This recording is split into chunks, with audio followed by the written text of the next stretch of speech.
Σίγκας εκτέλεσης του φάουλ. Διώχνουν όπως οι παίκτες του Ολυμπιακού. Κερδίζει και πάλι ο Σερέτης που έχει περάσει από δεξιά στη φάση αυτή. Βγάζει και την σέντρα. Η κεφαλιά που γίνεται και η μπάλα στα δίχτυα. Το γκολ είναι από τον Μπάνον. Βρισκόμαστε στο έκτο λεπτό του πρώτου ημιχρόνου και μετά από την σέντρα από είναι από τα δεξιά, ο Μπάνον με κεφαλιά στέλνει την μπάλα στα δίχτυα του Πλίτσι για να γίνει το ΠΑΟΚ Ολυμπιακός εδώ στις Σέρρες 1-0.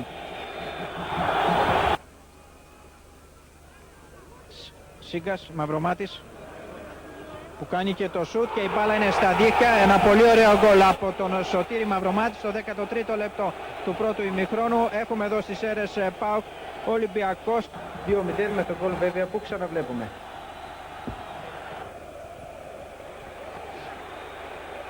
Αλεξανδρίδης και Μίχος. Προσπαθεί να μπει και μπαίνει ο Αλεξανδρίδης μες στην περιοχή. Κάνει και το πλασαριστό σουτ. Διώχνουν όπως οι παίκτες του Ολυμπιακού. Εκτέλεσης του φάουλου, ο Μπουρμπότης ψιλοκρεμαστά μες στην περιοχή. Έρχεται ο Σίγκας και στέλνει την μπάλα για τρίτη φορά στα δίχτυα του Ολυμπιακού. Γίνεται έτσι στο 19ο λεπτό με τον γκολ που ξαναβλέπετε το ΠΑΟΚ Ολυμπιακός εδώ στις Σέρρες 3-0. Κόρνερ για την ομάδα του ΠΑΟΚ. Προσπάθησε ο Πανιώτης ένα νέο σουτ και τελικά η μπάλα στα δίχτυα.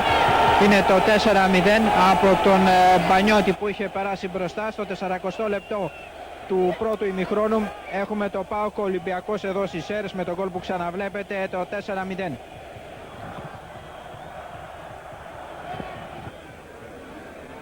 Και η αντεπίθεση τώρα των παιχτών του δικεφάλου με τον Τσιπλάκη που ψάχνει και βρίσκει τον Ιορδανίδη. Ιορδανίδης που έχει τον ψεύτη. Ξεφεύγει από τον ψεύτη, βγάζει και την σέντρα και είναι το 5-1. Ένα πολύ ωραίο γκολ για την ομάδα του ΠΑΟΚ στο 26ο λεπτό του δεύτερου ημιχρόνου με το γκολ που ξαναβλέπετε. Γίνεται εδώ στο γήπεδο των Σερών. Το ΠΑΟΚ Ολυμπιακός 5-1. Σκόρερ για το 5ο τέρμα του ΠΑΟΚ ο Στέφανος Μπορμπόκης.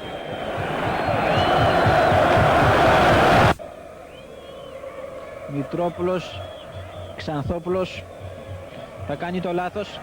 Βγαίνει ο Ιορδανίδης μπροστά.